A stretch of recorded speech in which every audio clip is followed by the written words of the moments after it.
In our present day, Czechia is known for being the motherland of Pilsners and the homeland of star hockey players. However, back in the early 1400s, it was a place of ungovernable vigilantes, deadly political intrigue, and simmering religious turmoil. In this tumultuous century, daring men would be forged in the crucible of battle, living lives more remarkable than any fiction. One of these men was Jan Zizka, one of medieval Europe's most dynamic generals. In this video, we will explore the story of a man who led a troop of heretical underdogs in a stubborn resistance against the seemingly invincible might of the Holy Roman Empire and the Catholic Church, becoming a national hero of the Czech people in the process. And if you want to see Žižka in action in grisly detail, we've got a recommendation. Check out the new movie Medieval, the sponsor of this video. With Ben Foster in the leading role, it follows Žižka's rise to power in battles against characters we'll see later in this video, King Wenceslaus, Sigismund, and Lord Rosenberg, aiming to overcome the corrupt monarchs and scheming lords with a scheme of his own. He teams up with none other than Academy Award winner Michael Caine to kidnap Rosenberg's fiancée, averting the tyranny the power of their marriage alliance would bring. But of course, that won't be easy. The movie is packed with epic battles, showcasing the wild and raw fighting of the era, plus the innovative tactics of Žižka, who, spoilers, is known today as the general who never lost a battle. And of course, when things get messy and right and wrong begin to shift, only legendary hero Žižka can lead the common people to justice, finally shown through the stunning modern cinematography of this national epic. Basically, if this video piques your interest, check out this movie. Medieval is opening exclusively in theaters September 9th. Visit medieval.film for tickets. Since 1198, the Kingdom of Bohemia, the land of the Slavic Czech people, had existed as an autonomous member state of Europe's most eclectic political entity, the Holy Roman Empire. During the reign of Holy Roman Emperor Charles IV, a descendant of ancient Germanic Luxembourg and Slavic Przemyslid dynasties, Bohemia enjoyed a period of prosperity, while Prague, the emperor's seat of power, became arguably the most important city in Europe.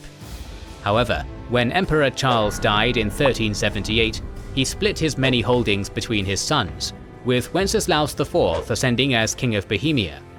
Regarded by his nobility as a neglectful, drunken, and hedonistic wastrel, Wenceslaus never enjoyed his father's popularity, and would deal with insurrection and rebellion his entire reign.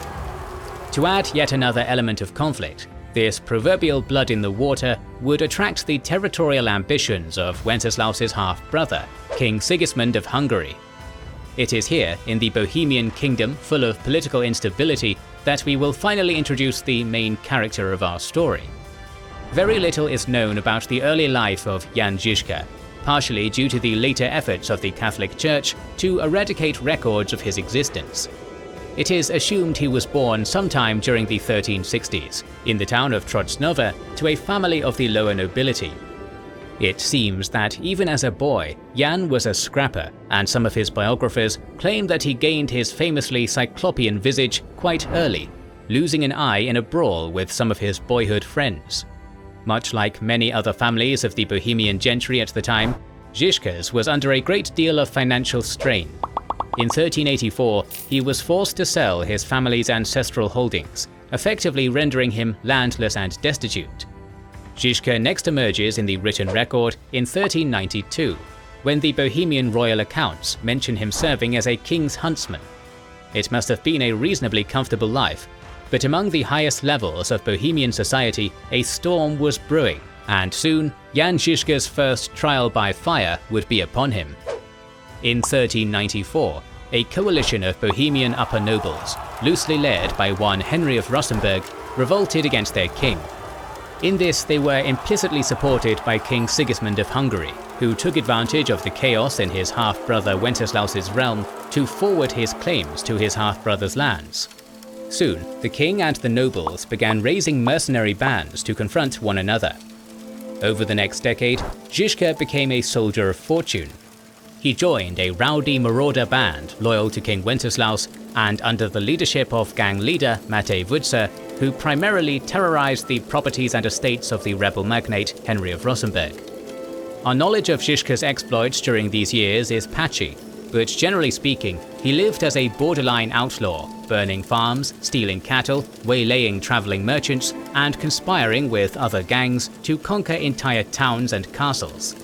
Crafty and deadly, Žižka soon began distinguishing himself as a capable guerrilla fighter. Soon, the political situation at the highest level had changed. Despite being captured and basically deposed by Sigismund back in 1402, King Wenceslaus had since managed to wriggle his way back onto the throne of Bohemia and establish diplomatic overtures with Henry of Rosenborg, appeasing the League of Nobles who had long defied him and calming the situation in his kingdom. In 1409, Žižka's bandit leader, Matej Vudsa, was captured and tortured to death by pro-Rosenborg forces of the city of Budějovice. However, before Žižka could suffer the same fate, he was delivered a royal decree by the king, giving Žižka amnesty for all his crimes. Žižka is next seen a year later, having been hired to fight as a foreign mercenary on behalf of King Władysław of Poland against the mighty Teutonic Order. According to the Polish chronicler Jan Długosz, Žižka was present at the 1410 Battle of Grunwald, arguably the largest battle ever fought in medieval Europe. Žižka's participation in this battle has since been heavily romanticized by pan-Slavicists who wish to portray him as a Czech hero helping his Polish brothers against the tyrannical German Teutons. However, it is likely that Žižka didn't actually see direct action at Grunwald.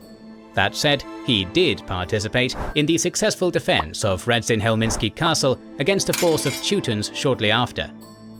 No longer a semi-legal bandit, but a battle-hardened war hero, Žižka returned to Bohemia in 1411, just in time for him to get swept up in one of the bloodiest religious conflicts in medieval European history. The 14th and 15th centuries were an odious time for the Catholic Church. In 1378, the Church had split in two, with popes in Avignon contesting the legitimacy of the popes in Rome, and in 1409, an additional pope in Pisa made it a total of 3 separate bishops simultaneously claiming to be the true head of the Catholic world. In Bohemia, discontent with the Mother Church had risen to a bubbling simmer. General corruption and greed within the ecclesiastics had become the norm, with practices like indulgences having become commonplace, wherein the clergy squeezed the wealth out of their flock by convincing people to buy their way into heaven. Eventually, anti-Catholic sentiment among the Czechs manifested in one man, a rector at Prague University, Jan Hus. Hus was a firebrand preacher, railing against the nepotism and debauchery of the church. His words stirred the hearts of many throughout Bohemia, including Wenceslaus's royal wife, Queen Sophia of Bavaria, who took Hus as her personal confessor. Meanwhile, a certain Jan Zizka had landed a prestigious position as bodyguard to the royal family since returning from Poland. Developing deep respect for Hus, Žižka became an ardent disciple of the disruptive theologian. Soon, however, Hus's teachings got him excommunicated by the pontificate. Fearing yet more internal turmoil brewing in his kingdom, Wenceslaus convinced Hus to go into voluntary exile in 1412. However, at this point, the hapless Wenceslaus was not the true power in Bohemia. That distinction belonged to none other than his scheming half-brother, King Sigismund of Hungary. In 1415, Sigismund invited Hus to the Ecumenical Council of Constance, offering the Czech preacher a royal guarantee of safety in return for a chance to settle his doctrinal differences with the Church. This went about as well as one might expect. As it turns out, Sigismund's promise of protection meant nothing, as Catholic enforcers promptly arrested Hus at Constance and burned him at the stake on the 6th of July, 1415. Of course, all this accomplished was to make Hus into a martyr, and throughout Bohemia, thousands rose up in religious revolution, declaring themselves Hussites in honor of their fallen shepherd. On July 30th, 1419, a Hussite prince, Jan Zizka, led an angry mob through the streets of Prague, stormed Town Hall, demanded the release of Hussite prisoners captured under the orders of King Wenceslaus, and when that failed, defenestrated the king's representatives in the city council. Funnily enough, this would not be the last time in history that throwing some guys out of a window in Prague would cause a brutal religious conflict.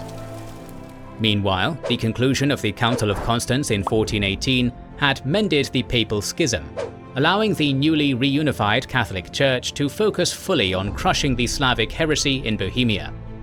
In this they had a champion, Sigismund, King of Bohemia.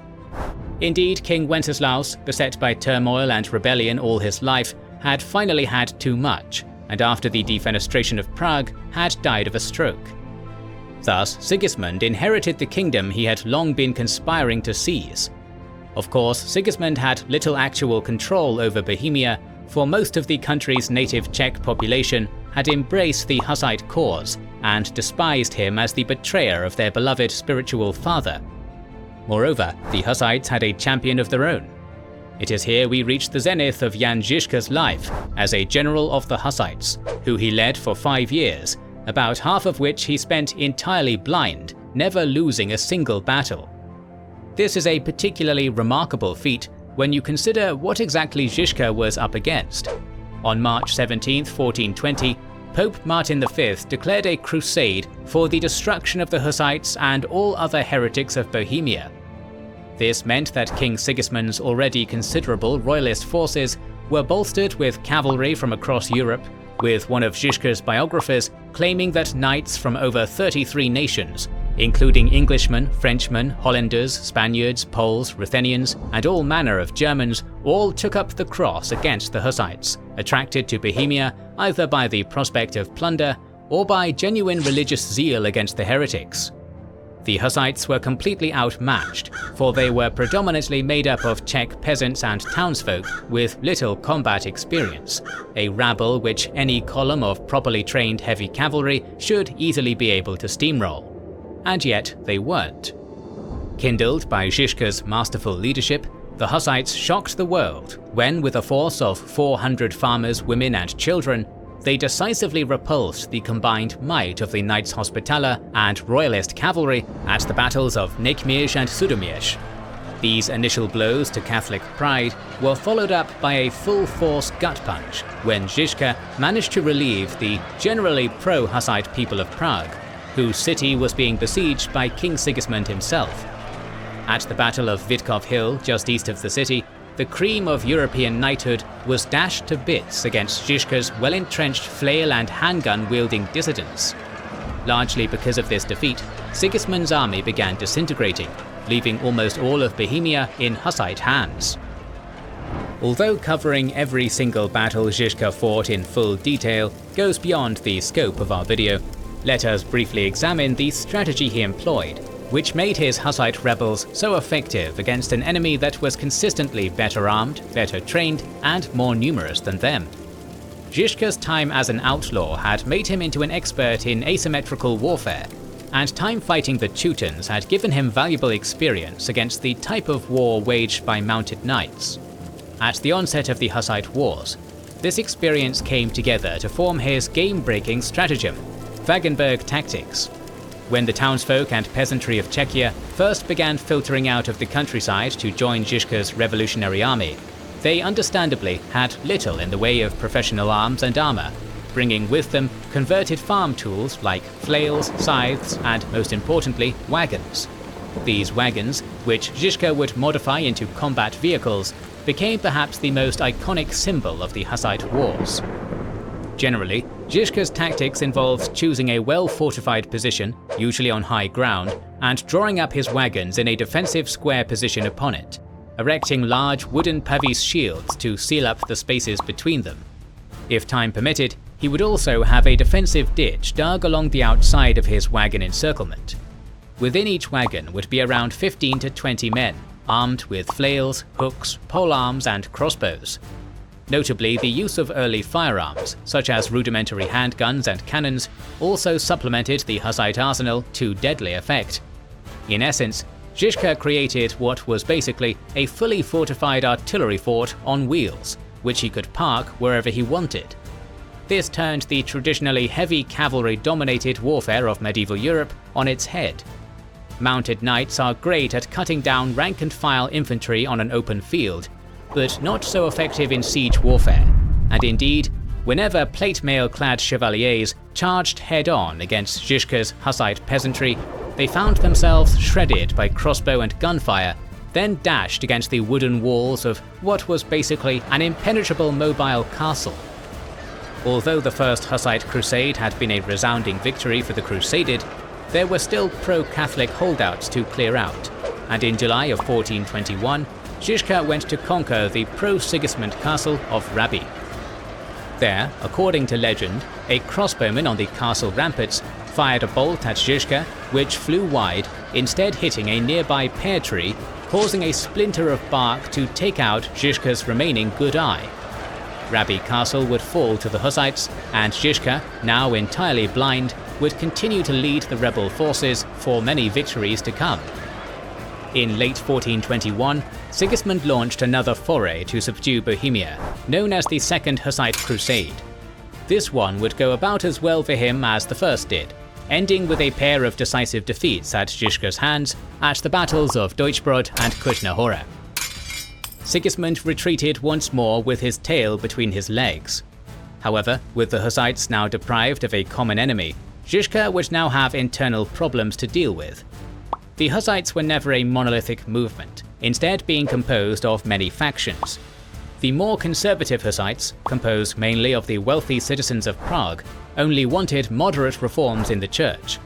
The poorer peasants of Bohemia, however, were far more radical, wanting to annihilate things such as social class, private wealth and taxation, seeking to destroy the root causes of Catholic greed and return to what they saw as the pure, aesthetic Christian society described in the Bible.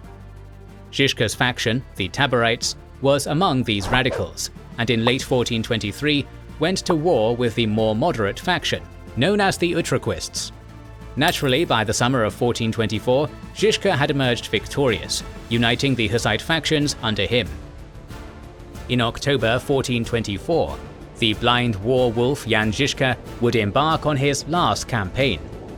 Having resolved to chase Sigismund's loyalists out of the region of Moravia, he laid siege to the castle of Přibyslav.